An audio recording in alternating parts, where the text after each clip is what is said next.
오늘 본문에 등장하는 히스기야는 남유대 왕국의 13대 왕으로 29년간 통치를 한 인물입니다.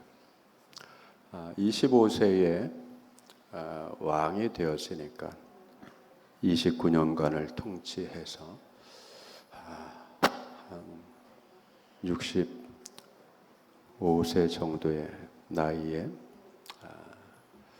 생을 마감한 인물입니다. 그런데 히스기야라고 하는 이름의 뜻은 히즈키야, 즉 여호와의 권능입니다. 히스기야는 그의 이름의 뜻대로 여호와 하나님의 권능, 그 능력, 힘을 몸소 체험한 인물입니다. 성경은 그거에 대한 굵직한 사건들을 몇 가지로 정리해서 기록해 두었습니다. 먼저 우리가 생각할 것은 히스기야의 생애와 그의 업적인데, 성경은 이 히스기야에 대해서 이렇게 평가하며 기록했습니다. 히스기야는 그의 조상 다윗의 모든 행위와 같이 여호와 보시기에 정직하게 행하여 그가 여러 산당들을 제거하며 주상을 깨뜨리며 아세라 목상을 찢으며 모세가 만들었던 놋뱀을 이스라엘 자손이 이때까지 향하여 분향함으로 그것을 부수고 느스단이라 일컬었더라. 히스기야가 이스라엘 하나님 여호와를 의지하였는데 그의 전후 유다 여러 왕 중에 그러한 자가 없었으니 곧 그가 여호와께 연합하여 그에게서 떠나지 아니하고 여호와께서 모세에게 명령하신 계명을 지켰더라. 즉 다윗 이후에 히스기야와 같이 하나님과 연합하여서 온전히 섬기며 충성하고 정직하게 행했던 왕이 없다라고 하는 평입니다. 이러한 왕들이, 이러한 리더들이 계속 나온다면 그 나라의 발전은 또 영광은 동일하게 지속되겠죠. 참 중요한 부분입니다. 히스기야는 선지자 이사야를 기용해서 종교 개혁을 단행했습니다. 여호와 신앙을 부활시켰습니다. 히스기야는 즉위한 왕이 된 그 해, 그 원년부터 아버지 왕 아하스의 정책을 다 폐기했어요. 그게 어떤 거냐면 자기 아버지 부왕은 그 당시에 아수르가 어마어마한 최강대국이었기 때문에 친아수르 정책을 펼쳤습니다. 하나님보다는 세상 권력과 힘을 가진 나라에 편승을 하고자 했던 것입니다. 그러다 보니까 많은 정신적인 신앙적인 유산들을 등한히 하게 됐습니다. 아버지 아하스 왕의 신앙적인 타락을 근절하고 여호와 신앙을 강화하기 위해서 개혁을 단행한 것입니다. 그래서 히스기야는 예배를 정화하기 위해서 예배를 회복시키는 데 노력했습니다. 그동안 우상숭배 때문에 방치되고 망가져 있던 성전을 대대적으로 보수하는 공사까지 단행을 합니다.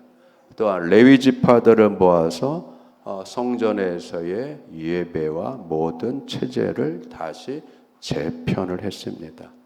심지어는 북이스라엘 지파들을 초청해서 유월절을 함께 지키기도 했습니다.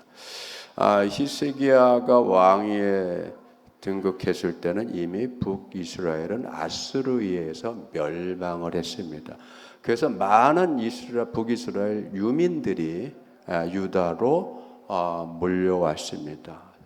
혼란스럽고 한 상황을 히스기야가 굉장히 지혜롭게 정리를 하고 안정화를 시키고 북이스라엘 유민들의 그 삶을 새롭게 개편된 신앙으로 이렇게 받아들인 그러한 열린 자세를 가졌던 왕입니다. 그럼에도 불구하고 위기가 닥칩니다. 히스기야가 닥친 위기는 제위 14년이 되던 해에 북이스라엘을 멸망시킨 아수르가 남유다를 정복하기 위해서 침공을 했습니다. 절체절명의 위기죠. 그 당시 아수르의 왕 사네립입니다. 사네립이 예루살렘 문턱까지 와서 위협을 하면서 조공을 요구했습니다. 은 300달란트, 금 30달란트. 여러분, 한 달란트의 무게가 오늘날 약 35kg 정도 됩니다.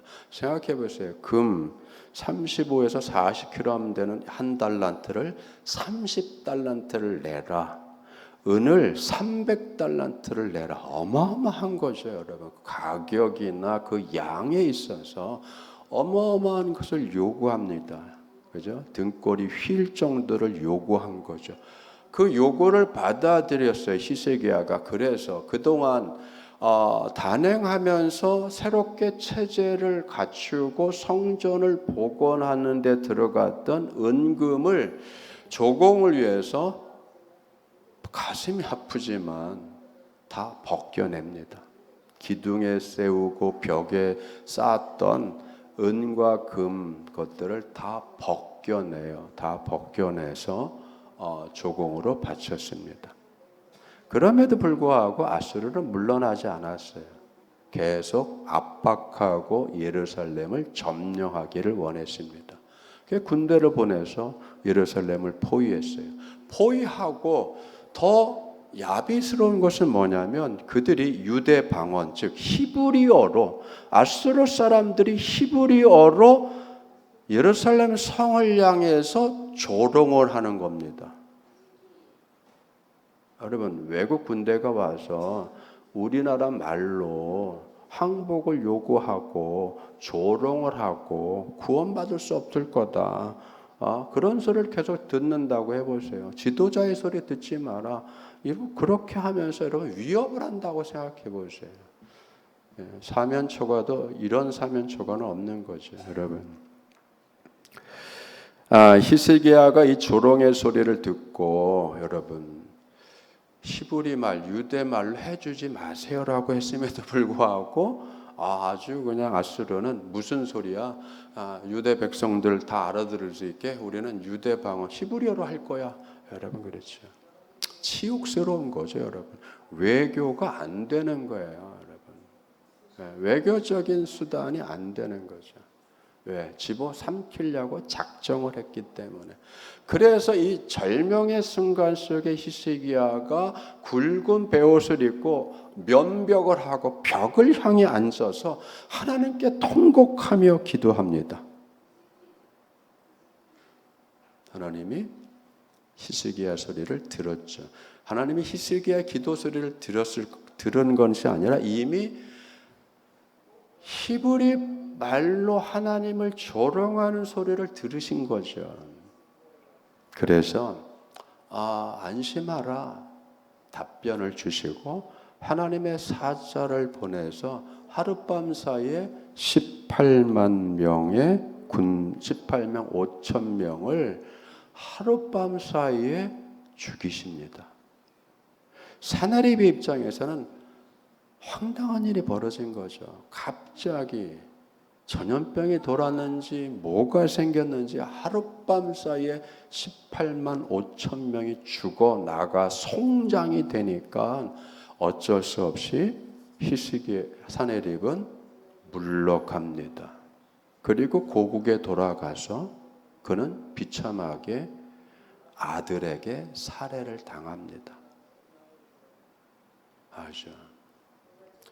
여러분, 아무리 큰 권력을 가진 자도 내일 일을 장담 못하는 거예요. 내일 일을 모르는 겁니다. 자기가 어떻게 죽어나갈지 모르는 거예요. 아들한테 죽었어요, 여러분. 아들한테. 그리고 그 아들이 왕위를 찬탈하고 아수르의 왕이 됩니다. 이렇게 큰 위기를 겪고 고민하고 고심하고 고생을 하다 보면 병이 들어요. 그죠? 병이 듭니다. 히스기야의 병이 듭니다. 사내립의 침공을 당하고 물리적인 이 과정, 그죠?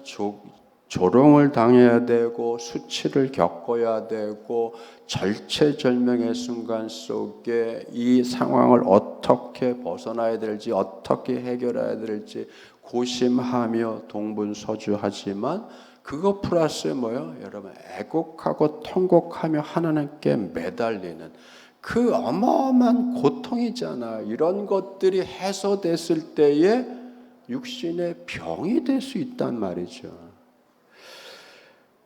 그리고 선지자 이사야를 통해서 이렇게 하나님의 말씀을 전달받습니다. 너는 집을 정리하라. 네가 죽고 살지 못하리라. 여러분, 히스기야가 벽을 맞이하고 이 평천병력 같은 이 소리를 듣고 여호와께 기도합니다. 여호와여 구하오니 내가 진실과 전심으로 주 앞에 행하며 주께서 보시기에 선하게 행하신 것을 기억하옵소서. 왜죠? 즉위 원년서부터 히스기야는 자기 아버지가 행했던 모든 친아수르 정책을 다 폐기하고 우상을 폐기하고 산당들을 헐어버리고 예루살렘 성전을 다시 복원하고 예배체제를 다시 재편을 하고 레위인들을 다시 세워서 잃어버렸고 파괴되었던 여호와 신앙을 회복했잖아요.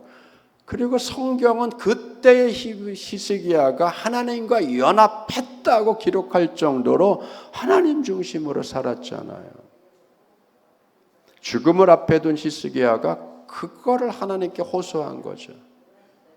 저의 열심을 기억하여 주시옵소서. 제가 전심으로 하나님께 하나님을 향해서 애쓰고 수고하고 헌신했던 걸 기억하여 주시옵소서. 그죠? 다시 말하면 이대로 죽을 수 없습니다라고 한 건 아니란 말이죠. 저를 기억하여 주시옵소서. 너는 죽을 것이다 라고 하는 하나님의 말씀을 전한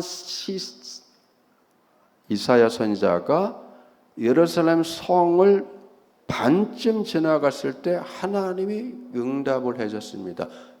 이사야야 다시 히스기야한테 가서 내 말을 전하라. 여러분죠. 즉각적인 응답이 온 거죠. 어마어마한 얘기입니다. 그렇죠? 히스기야 이름 그대로 하나님은 권능의 하나님이에요. 능력이 하나님이에요, 여러분. 그 히스기야의 능력의 하나님, 권능의 하나님이 오늘 우리들에게 동일한 능력의 하나님이시고 권능의 하나님이시고 우리의 삶 가운데에 아픔과 고통과 어려움과 앞길이 막막하고 벽에 부딪힌 현실 속에 능력으로 나타나시는 거예요.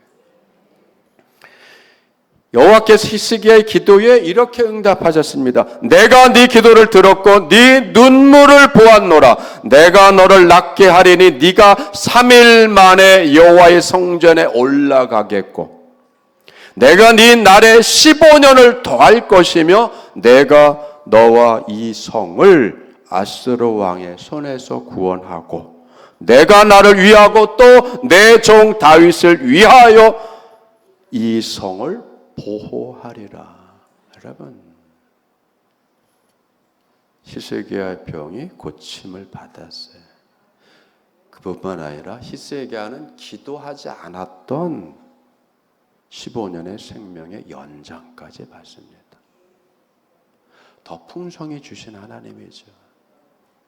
우리가 구하는 것보다 더 좋은 것을 주시는 하나님이시잖아요. 그렇기 때문에 여러분 우리가 하나님을 바로 알아야 돼요. 그럼에도 불구하고 그 다음 대목이 우리에게 큰 교훈을 주고 아픔을 주고 큰 깨달음을 주는 부분이 있어요. 히스기야가 교만하여졌고 허세를 부리게 됩니다. 히스기야가 죽을 병을 알았고 회복됐다는 소식을 들은 바벨론에서 생각지 않게 그 먼 곳에 바벨론에서 왕이 사절단을 보냅니다. 많은 선물을 손에 들려서 히스기야를 찾아가게 했습니다. 축하 사절단을 받은 히스기야가 본의 아니게 의도하지 않게 한 행동으로 인해서 그 왕국의 미래가 매우 부정적인 결과를 초래하게 하는 일이 벌어졌어요. 여러분, 우리는 이 대목에서 주의 깊게 생각을 해야 돼요. 오늘 말씀의 하이라이트는 이 부분입니다. 바벨론은 아수르의 지배하에 있었어요. 그죠? 그때까지만 해도 최강대국은 아수르였고, 아수르의 동편에는 바벨론이 있었고, 아수르의 서편에는 유다가 있었습니다. 아수르는 시리아, 북이스라엘을 다 멸망하고 정복한 상태고, 이제는 내려가서 유다와 애굽까지 손에 쥐기를 원했단 말이에요. 그리고 아직 동쪽에는 바벨론은 신흥 나라였기 때문에 아직 힘을 쓰지 못하고 그 영향력과 지배권 아래에 있었습니다. 자, 그러니 바벨론 입장에서는 아수르를 견제하기 위해서 세력이 필요했죠. 그래서 사절단을 멀리 애굽 가기 전에 남유다까지 보내서 유다와의 이 친분을 갖기를 원했습니다. 외교적인 방법이죠, 여러분. 그렇죠? 오늘날도 마찬가지예요, 여러분. 싸움과 다툼과 국경 분쟁이 어디서 일어나요? 옆나라와 벌어지는 거예요. 옆나라와 여러분, 옆나라. 그래서 옆나라와는 언제나 싸울 준비를 하고 있어야 되는 거예요. 그리고 이 옆나라를 견제하기 위해서는 옆나라의 뒤편에 있는 먼 나라와 외교를 친분 있게 갖는 거예요. 그렇죠? 후방을 쳐야 되니까. 이것이 바벨론의 입장이었단 말이에요. 바벨론은 그것을 위해서 사절단을 보낸 거예요. 빌미가 뭐죠? 유다의 왕 히스기야의 병문안이죠. 그런데 히스기야 입장에서는 여러분, 그 외교적이고 국제 관계로 본 것이 아니라 너무 감격을 한 거죠, 여러분. 이렇게 작은 나를 멀리서 알아보고 찾아왔다고? 여러분, 우쭐해질 수 있죠. 반가울 수 있고 우쭐해질 수 있죠, 여러분. 그리고 자기가 누구예요? 아수르와 싸우지 않고 아수르를 물리친 왕이잖아요, 여러분. 죽음에서 살아온 왕이잖아요. 생명까지 연장을 받은 왕이잖아요.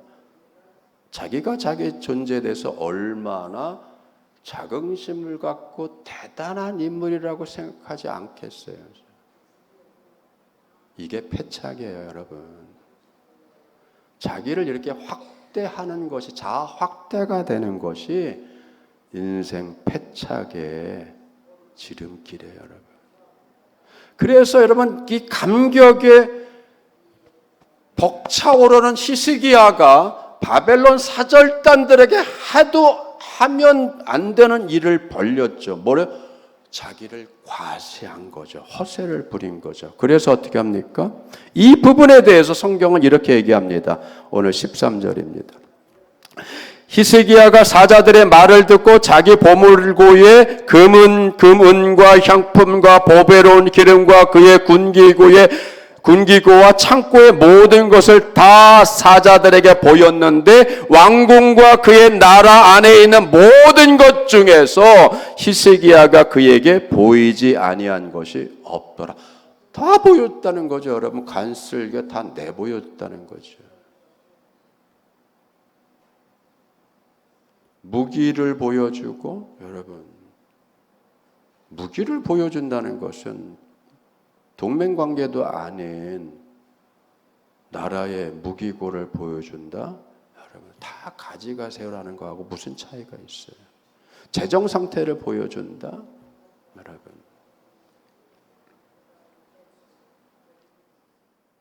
옛말에 남이 탐날 만한 것은 보여주지 말라라는 말이 있어요. 왜죠? 견물생심이잖아요. 우리가 살아가면서 하지 말아야 될 말이 있어요. 죽을 때까지 무덤에까지 가지고 갈 말, 하지 말아야 될 말. 첫째, 자기 과거 얘기하지 마라. 뭘 자랑스럽다고 과거 얘기를 해요. 그게 다 흠이 되고 발목 잡히는 거예요. 그렇죠?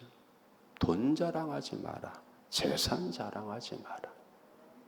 두 번째, 세 번째, 자식 자랑하지 마라.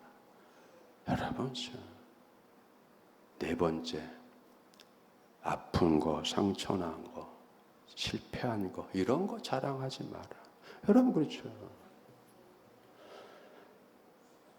그때는 사이가 좋을 때는 여러분 잘 들어주고 위로하고 하지만 관계가 틀어지면 어떻게 되죠? 그게 다 나를 발목 잡는 게 되는 거죠. 네, 나를 발목 잡죠. 여러분, 재산 보여주는 거 아니고 재산 자랑하는 거 아니에요. 네.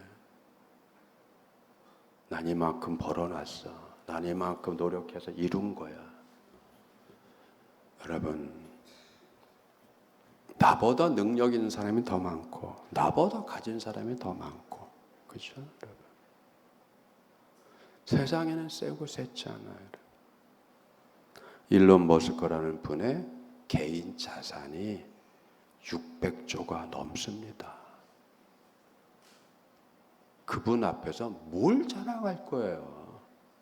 거의 천재인데 지식을 자랑할 거예요. 회사를 자랑할 거예요. 돈을 자랑할 거예요. 뭘 자랑할 거예요, 여러분? 그럼 일론 머스크라는 분이 제일 최고 부자냐? 아니죠, 여러분. 그보다 어마어마한 자산, 어마어마한 능력을 가진 사람이 더 많아요. 뭐 몇 푼어치 된다고 그걸 자랑을 합니까? 그죠? 여러분, 히스기야 보세요. 하나님으로부터 죽을 병으로부터 고침을 받고 생명까지 15년을 연장받았는데 이게 자기의 능력으로 이룬 일이 아니잖아요. 하나님이 아니었으면, 하나님의 은혜가 아니었으면, 하나님의 생명을 공급하여 주시는 것이 아니었으면 히스기야는 병이 걸려 죽기 전에 이미 아수르의 침공으로 생명이 절단 났을 수 있었던 거잖아요. 자신의 국력을 과시함으로 바벨론과 함께 아수르를 무찔 수 있을 것이라고 생각했는지는 모르죠. 나도 이 정도입니다. 나의 군사력이 이 정도예요. 나의 재정 능력이 이 정도예요. 나의 전쟁 수행 능력이 이 정도입니다. 뭐 이 정도면은 함께 도모할 수 있지 않을까요? 현실적인 얘기겠지만 신앙적으로 볼 때는 뭐예요? 자기 과시고 허세죠. 이게 과시고 허세예요, 여러분.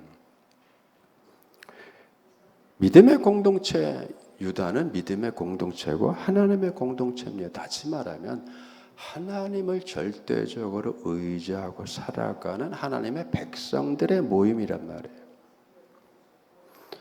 그러면 히스기야 같은 거룩한 왕도 순간적으로 이걸 망각하고 교만하고 허세를 부리고 자랑을 하는 그러한 지경에 이르는데, 여러분, 성경은 이 대목을 우리들에게 지적하여 보여주는 겁니다.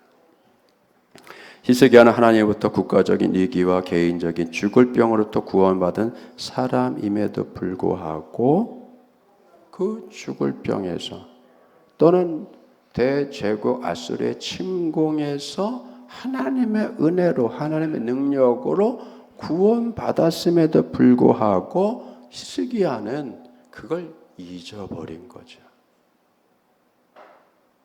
이게 히스기야의 한계고 우리들의 한계인 겁니다. 자기의 힘을 자랑하고 과시하는 평범한 인간으로 전락한 거죠. 이 평범성이 오히려 자신을 과신하게 하는 역작용이 되는 겁니다. 언제나 사람에게는 자기가 하는 일이 자기에게 역작용을 일으켜요. 히스기야는 자아가 확대됐어요. 그래서 허세를 부리는 거죠. 얼마나 자랑스러워요. 보여줄 거 다 보여줬대요. 창고, 무기고 뭐 다 보여줘야 되잖아요. 사절단이 그걸 요구한 게 아니잖아요. 여러분. 단지 그냥 문안하러 왔잖아요. 그러면 그 선에서 대화가 오고 가야 되고 그 선에서 사절단을 맞이하고 연애를 베풀어서 보내줘도 충분한데 그 이상의 과하게 여러분 너무 과하게 대접을 했잖아요.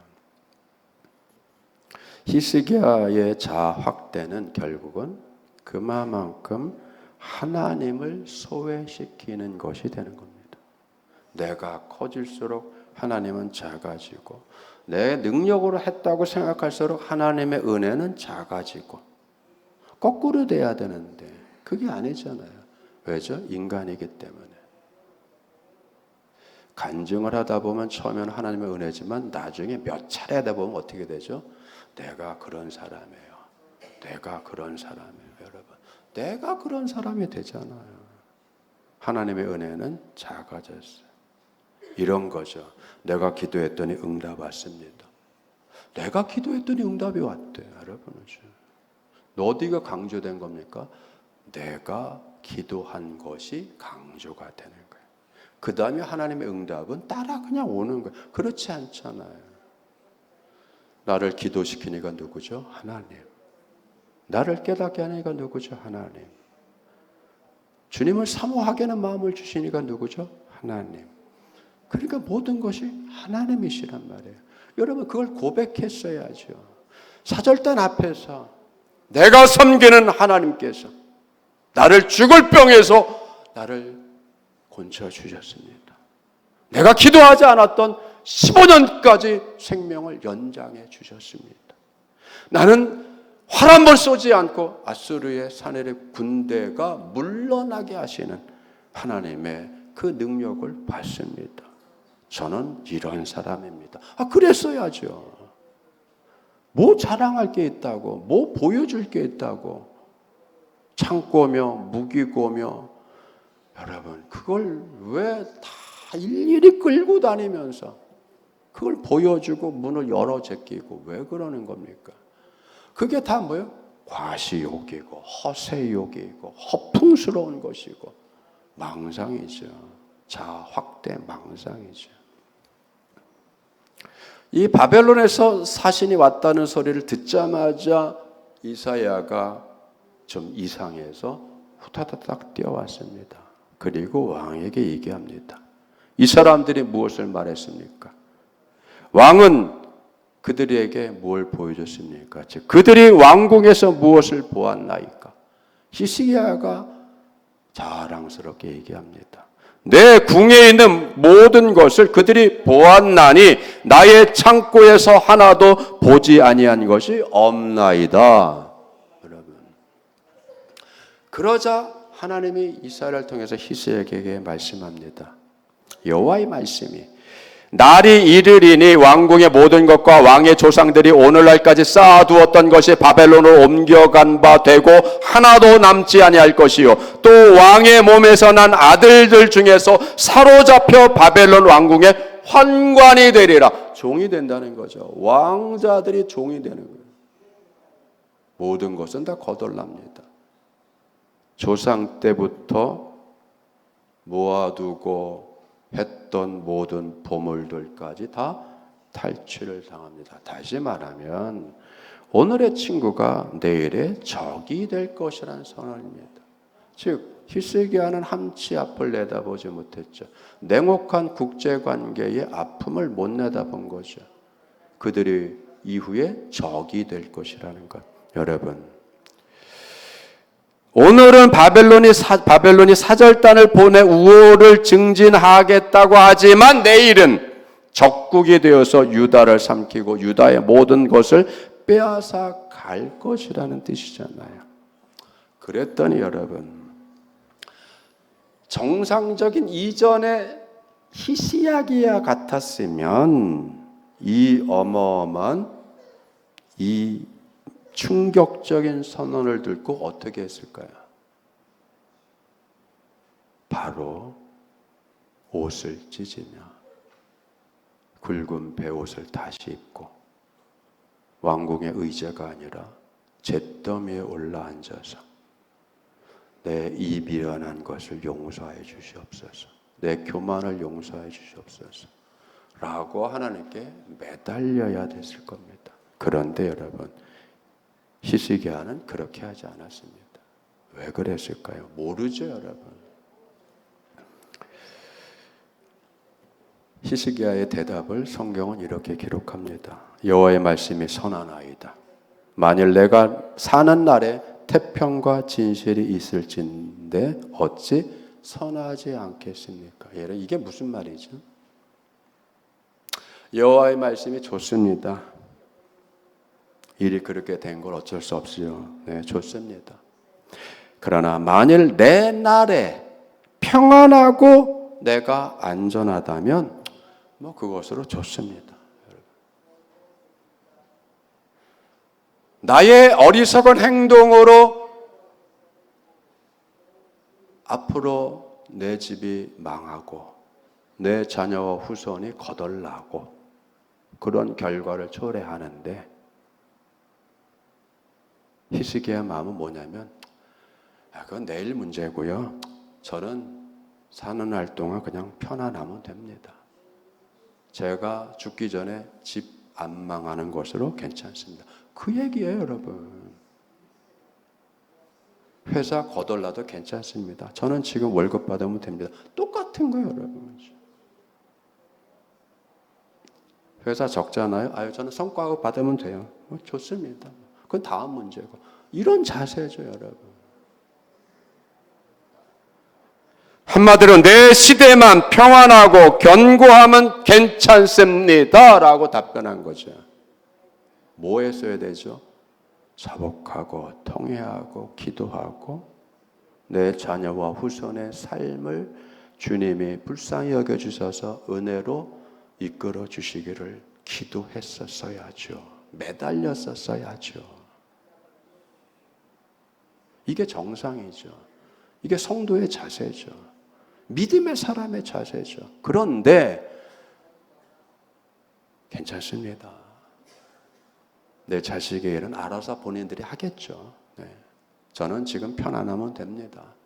내가 오늘 밥 안 굶으면 되고 내 주머니에 용돈 그냥 생기면 됩니다. 좋습니다. 그 얘기죠, 여러분. 자기 부를 자랑하고 힘을 과시했던 그가, 여러분, 그 어리석은 행동, 하나님을 소외시키고 하나님의 은혜를 망각한 이 영적인 망각에서 온 어리석은 행동의 결과가 결국은 미래 후손에게까지도 악영향을 미치고 그들이 지위를 잃어버리고 나라를 잃고 남의 나라 가서 종살이 하는 거를 전혀 염두에 두지 않고 생각지도 않았다라고 하는, 여러분, 그 어리석음이, 이게 바로 히스기야의 한계인 거예요. 인간의 한계, 우리들의 한계죠. 사람은 다 공과 과가 있어요. 빛나는 부분과 어두운 부분이 다 있는 거예요. 그러나 여러분, 가능하면 과는 줄이고 공을 키워가야 되고 어두운 면은 줄여가고 빛나는 부분을 키워가야 되죠. 내가 왜 고생을 하죠? 자녀 세대가 잘 살라고 고생하는 거잖아요, 여러분. 어리석고 이기적인 마음에 사로잡히면 미래 세대가 나의 과오로 고생하고 생존의 위협까지 당하여도 지금 내가 평안하면 된다는 지극히 이기적이고 옹졸한 자세를 갖게 됩니다. 히스기야에게도 한계가 있듯이 우리들에게 이런 한계가 있는 거예요. 여러분, 하나님의 자녀들인 우리가 자랑할 것이 무엇이 있습니까? 하나님을 예배하는 성도인 우리가 자랑할 것이 뭐가 있겠습니까? 허세를 부릴 게 뭐가 있어요? 자기를 과대 포장할 게 뭐가 있냐고요, 여러분. 남과 견주어서 더 위에 올라가려고 할 게 뭐가 있냐고요. 세상으로부터 남들에게 인정을 받으며 대우를 받기 위해서 내세울 게 뭐가 있냐고요. 왜 남한테 인정을 받아야 되고 왜 대우를 받아야 되죠? 인정 욕구 때문에 다 망해가잖아요, 여러분. 인정 욕구, 인정받고 싶은 욕구, 인정 못 받으면 불행하고, 인정 못 받으면 살기 싫고, 인정 못 받으면 일하기 싫고. 아니, 인정받으려고 사냐고요.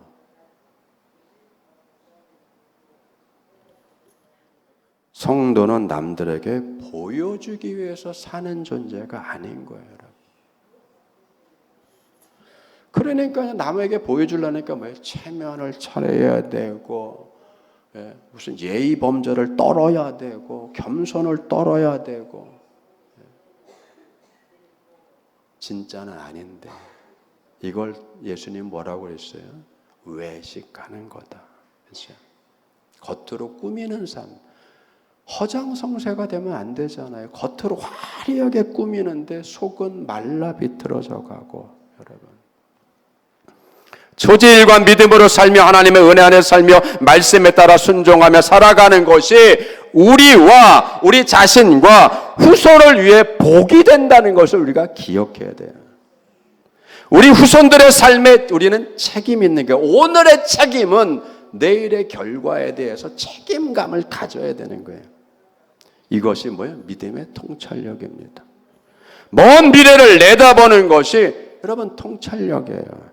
오늘뿐만 아니라 미래를 위해 오늘 우리가 겸손하게 하나님 앞에 서는 겁니다. 그리고 바울의 고백처럼 나는 예수 외에는 자랑할 것이 없다. 날 위해 죽으신 주님, 날 살리신 주님, 나에게 영생을 주신 주님, 나를 하나님 자녀 만들어주신 주님, 여러분, 하나님 앞에 당당히 나아갈 길이 되어주신 주님. 주님과 연합할 때 우리가 강해집니다. 주님과 연합할 때 우리가 풍성해집니다. 주님과 연합할 때에 평안하며 굳건하여지는 것입니다. 히스기야처럼 세상과 연합하려는 유혹을 버려야 돼요. 이런 것들이 옵니다. 언제 왔죠? 이 유혹이 언제 왔죠? 히스기야 초년에 왔나요? 아니에요, 여러분. 전쟁을 하나님의 은혜로 치르지 않고도 적을 물리치는 그 놀라운 체험 후에, 그건 죽을 병에 걸려서 백약이 무효한 그런 상황 속에 하나님의 생명을 살려주시고 생명까지 연장시켜 주시는 그 놀라운 능력을 체험한 후에 온 거예요. 평안할 때 온 거죠. 태평할 때 온 거죠. 아무 문제가 없을 때 온 거죠. 유혹은 평안할 때 오는 겁니다. 고민하고 고통할 때는 유혹이 오는 것이 아니라 정신 못 차리게 고난 가운데 휘둘려 가는데 무슨 유혹이 있어요. 절박한데. 히스기야의 삶은 믿음으로 잘 가다가 삼천포로 빠졌습니다. 그렇죠? 히스기야의 한계가 분명 우리들에게도 있습니다. 믿음으로 잘 가다 샛길로 빠지지 않는, 믿음에서 믿음으로 끊임없이 나아가는 여러분 되기를 바랍니다. 언제나 하나님과 연합하여 주님과 동행하는 믿음의 삶을 지속할 수 있도록 성령의 충만하시기를 축원드립니다. 기도하겠습니다. 아버지 하나님, 히스기야는 우리보다 위대합니다. 히스기야는 우리보다 대단합니다. 우리가 체험하지 못한 그 경지에서 놀랍게 하나님의 능력과 권능을 체험했습니다. 그러나 그랬던 히스기야도 과시하고 허세를 부리고 교만하여 자기를 자랑하는 그런 인간의 모습을 보였습니다. 그로 인해서 그가 하나님을 소외시킴으로 하나님과 연합했던 그가 하나님을 소외시키고 세상 나라와 손잡는 순간 그의 모든 영광과 부와 평안함이 사라지게 됐습니다. 이 안타까움과 이런 어리석음이 우리의 삶 가운데 일어나지 않도록 우리의 영을 잡아주시고 생각을 잡아주시고 마음을 잡아주시옵소서. 예수님의 이름으로 기도드리옵나이다. 아멘.